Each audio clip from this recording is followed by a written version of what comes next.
House Speaker Paul Ryan says middle-class families will see a tax cut of nearly $1,200 under the new Republican plan. The House bill reduces the number of tax brackets from 7 to 4.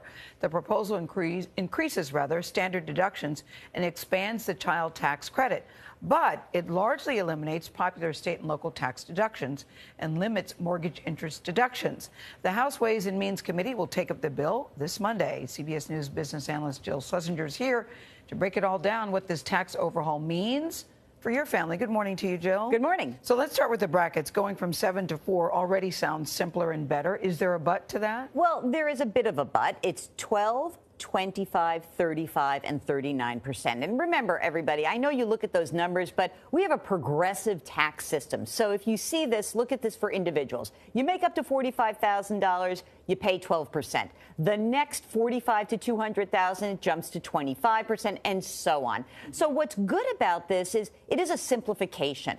But what you'll also note is that 39.6% rate, that's still in there. That wasn't going to be in there. It's applied to much higher income. So, yes, indeed, the middle class is likely to be helped by this. But if you make a lot of money, you're going to get helped by a lot more. What about doubling the standard deduction? Well, what's interesting about this doing that is that if you make less than $24,000, you're not going to pay tax. So that seems really great. And when you claim the standard deduction, tax filing is far easier. Right now, about 70% of filers claim the standard deduction.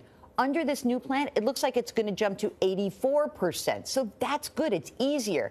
But there's a caveat here. In doubling the standard deduction, the plan will also get rid of personal exemptions. That's what you claimed, $4,000 for yourself, for your spouse, and for your kids. If you're a middle-class family and you've got a bunch of kids, this plan may not be so good for you. So it's a very strange plan because it's quite particular to each person's situation. So you're saying essentially because this plan would also increase the child tax credit. If I'm married and I have kids, which I don't, but if I were, what would this mean for me? Go get some kids. It goes from $1,000 to $1,600, Vlad.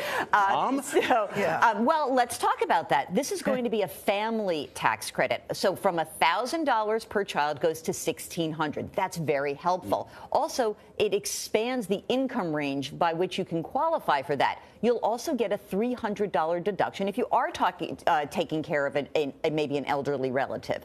Again, this really is focused on your family and, by the way, where you live. It's extraordinarily important. Yeah, I think it's fair to say some of the most controversial stuff will be the repealing of the state and local tax deductions and limiting of the home interest mortgage deduction, right? Oh, right. So here's what goes on right now. If you itemize your taxes currently, you can deduct your state and local taxes against your federal return. Under the new plan, you can no longer do that, but you can actually deduct property taxes. That's capped at $10,000. So what's happening right now is the National Association of Home Builders, the National Association of Realtors is against this plan because they believe those deductions help the housing market. And again, the mortgage interest deduction, very important. If you have a mortgage, relax. You're grandfathered in. New mortgages, interest is only deductible up to a $500,000 mortgage. This is very important. It looks like it's also going to apply to refis.